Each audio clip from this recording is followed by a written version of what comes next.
Hello, everybody, and good morning. My name's Don Arleth, and you're watching World News coming to you live from Warsaw. Residents of cities of North Rhine-Westphalia, the most populous German region, will be voting in the second round of local elections. In 2 weeks, candidates from SPD and AfD will take on each other in Gelsenkirchen and Duisburg, while in Hagen, AfD politician will take on a CDU candidate. Overall, CDU received 33.3% of the vote, while SPD took second place with just over 22%, and the right-wing AfD placed third with 14.5%. This marks almost a threefold increase for AfD's support in the region. The Green Party, along with the Left and FDP, trailed the three parties with 14.5% and 5.6%, as well as 3.7% of the vote, respectively. In Gelsenkirchen, an SPD stronghold, the first round of elections was won by SPD candidate Andrea Henze, who secured 37% of the vote, while AfD's Norbert Emmerich took second place with 29.8%. Similar results came back from polling stations in Duisburg, where Carsten Gross from AfD placed second with 19.7% of the votes. This pits him against the incumbent mayor of the city, SPD's Søren Link, who managed to win 46% of the support. In 2 weeks, Hagen will be a battleground between the CDU and the AfD. The trial of former Kosovo President Hashim Thaçi begins on Monday. Defense lawyers will try to sow doubt about his command responsibility during the 1998 to 1999 Kosovo War. The trial on war crimes and crimes against humanity charges comes 5 years after Hashim Thaçi resigned as Kosovo's head of state and was sent to the detention center in The Hague. During the trial, the defense lawyers will call witnesses who could include both NATO and UN officials. On Sunday, hundreds of ethnic Albanians from Kosovo, other countries in the Balkans, the EU, the UK and the US gathered in The Hague to show support for Kosovo's former president. In a post on social media platform on Sunday, U.S. President Donald Trump once again said he's willing to impose sanctions on Russia if NATO stops buying Russian oil. NATO has to get together, Europe has to get together and do it. Look, they're my friends, but they're buying oil from Russia. So we can't be expected to be the only ones that are, full bore. But Europe is buying oil from Russia. I don't want them to buy oil. And the sanctions that they're putting on are not tough enough. And I'm willing to do sanctions, but they're going to have to toughen up their sanctions commensurate with what I'm doing. I thought this was going to be an easy one for me, but this has turned out to be tough. The hatred between Zelenskyy and Putin is unfathomable. You still believe that they will talk? That they will have a... I don't know. I think I'm going to have to do all the talking. They hate each other. When do you think that will take place? I don't know, relatively soon. Has any of the NATO... We're going to get it worked out one way or the other, but relatively soon. Has any of the NATO... They hate each other so much, they can't breathe. So I'm going to have to get involved. Ukrainian President Volodymyr Zelenskyy said on Sunday night that the best sanctions on Russia are airstrikes on its oil refineries, terminals, and depots. In his nighttime address, Zelenskyy said that so far, Ukrainian drone strikes have significantly impacted Russia's oil industry, limiting its capacity to support Kremlin's war effort. The most effective sanctions, the sanctions that work the fastest, are the fires at Russian oil refineries, terminals, and oil depots. They have significantly restricted the Russian oil industry, and this significantly restricts the war. The Russian war is in fact a function of oil, gas, and all other Russian energy resources. I would like to thank the Special Forces of the Security Service of Ukraine, who have done a very good job in Primorsk in recent days, in Russia's largest oil terminal in the Baltic Sea. There is significant damage, everything has been verified, and this is noticeable to the enemy. Russia wants to show that it still has capabilities to threaten the West, said Hanna Lubiakova from the Atlantic Council on our show World Talks. The investigative journalist joined TVP World to discuss Russia's efforts to show off its Zircon hypersonic missile during the joint Zapad 2025 exercises with Belarus. On the one hand, obviously, these drills are happening every 4 years, so these are planned drills, and they were supposed to happen. But on the other hand, we know that in 2021, of course, during these drills, after these drills in 2022, Russia attacked Ukraine. So, of course, I think we cannot just assume that this is about training. This is about Russia flexing muscles, showing that it still has capabilities to threaten the West, to potentially attack the West in the future. And of course, it shows the role of Belarus in all this geopolitical situation. Belarus is an ally of Russia.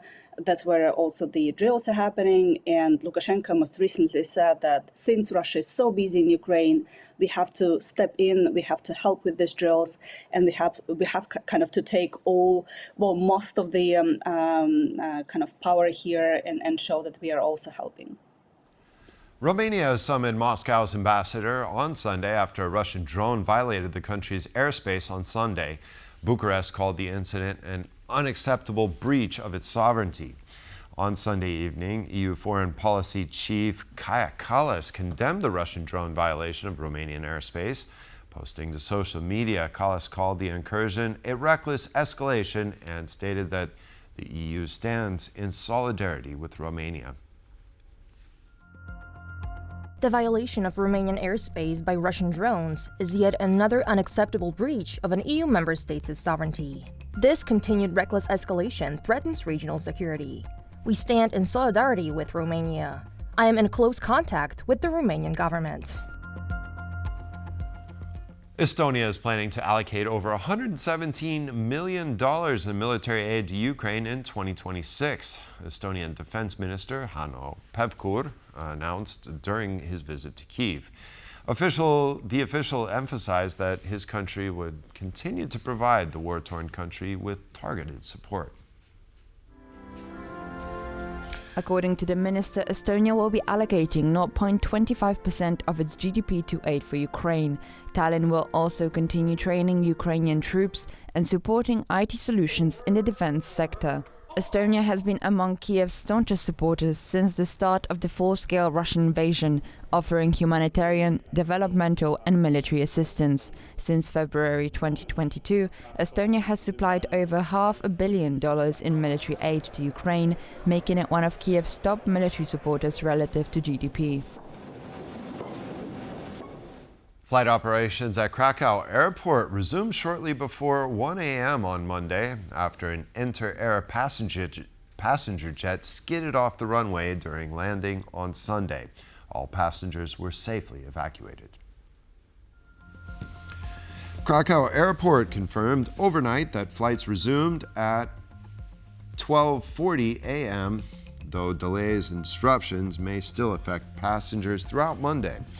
The airport urged travelers to monitor airline updates for the latest information. The suspension of operations followed an incident on Sunday afternoon when an inter-air aircraft arriving from Antalya, Turkey, veered off the runway and came to a stop on a grassy strip. No one was injured and all passengers were safely evacuated. Poland's State Commission for Aircraft Accident Investigation carried out an inspection at the scene. Tens of thousands of people protested Sunday in the Turkish capital against a court case scheduled for Monday that could remove the head of the main opposition party. The case follows detentions of over 500 people, including 17 mayors in the past year, including Istanbul mayor and the Turkish president's main rival, Ekrem İmamoğlu. Crowds gathered in Ankara chanted for President Recep Tayyip Erdogan's resignation, while waving Turkish flags and banners of opposition parties. During the rally, the Republic Party leader Özgür Özel said the government is attempting to cling to power by undermining democratic norms and cracking down on dissent. Özel also called for snap general elections, saying the case against his party is purely political and the proceedings are a coup against the future president. This year's Vuelta a España ended unusually, with the final race unable to be completed and no closing ceremony. Anti-Israeli protesters blocked the streets of Madrid, disrupting the final day of the 3-week cycling competition.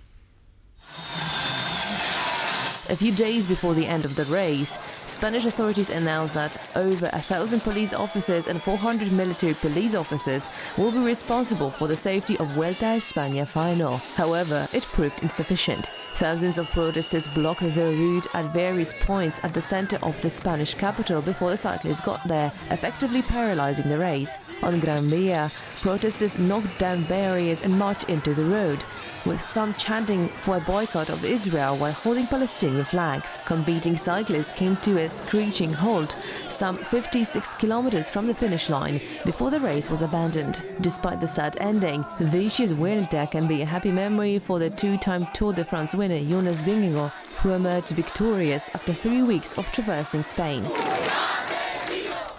As part of his diplomatic tour of Central Europe, Chinese Foreign Minister Wang Yi will meet with Polish Foreign Minister Radosław Sikorski in Warsaw today to hold bilateral discussions.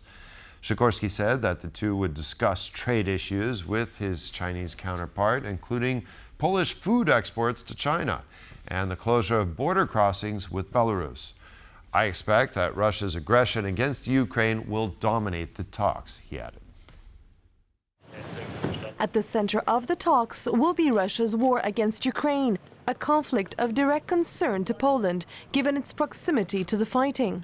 China is expected to use the discussions to clarify its position to the EU, having so far maintained neutrality due to its partnership with Moscow. Acknowledging that the issue must be addressed, Beijing has expressed a desire to provide greater clarity about its stance on the conflict. The meeting takes place amid recently heightened tensions following Russian drone incursions into Polish airspace on Wednesday that put Poland and its NATO allies on high alert.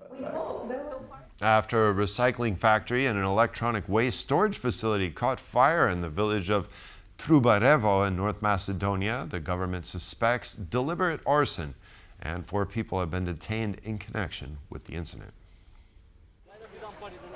The factory was engulfed in flames, with smoke affecting nearby residents and causing breathing difficulties. The blaze was aggravated by the burning of plastic materials. Prime Minister Christian Mickoski described the incident as one of several recent subversive activities against North Macedonia, allegedly orchestrated by the domestic and foreign groups. Stojance Angelov, head of the Macedonian Disaster Management Authority DZS, said that several suspects had confessed to receiving payment in euros to start the fires. This is the 4th major fire set in Skopje region in the past 10 days, and there is speculation that the incidents may be linked to the local elections scheduled for October.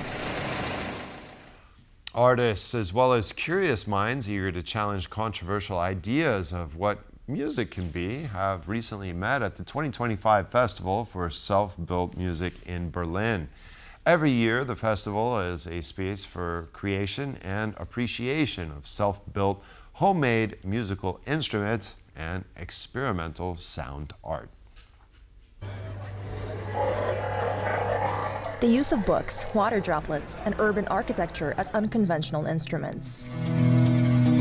This was the main focus of the 2025 edition of the Festival for Self-Built Music in Berlin. One of the artists who performed at the festival creates music using books by cutting hollow spaces into their pages and placing small vibration motors inside. We simply want to spark curiosity. We want it to be curiosity. You can make music with anything. I think that's more or less the approach. Every year, the festival brings together not only artists, but also those curious to experiment with and build their own instruments. You don't have to be able to play the piano for ages or anything like that. You can also make music with a book. The first edition of the Festival for Self-Built Music in Berlin took place in 2021. Organized by the Self-Built Music Artists Collective, the festival features not only concerts, but also workshops, inviting participants of all ages. And that concludes this edition of World News. Thanks for joining us, and stay with us for more here on TVP World.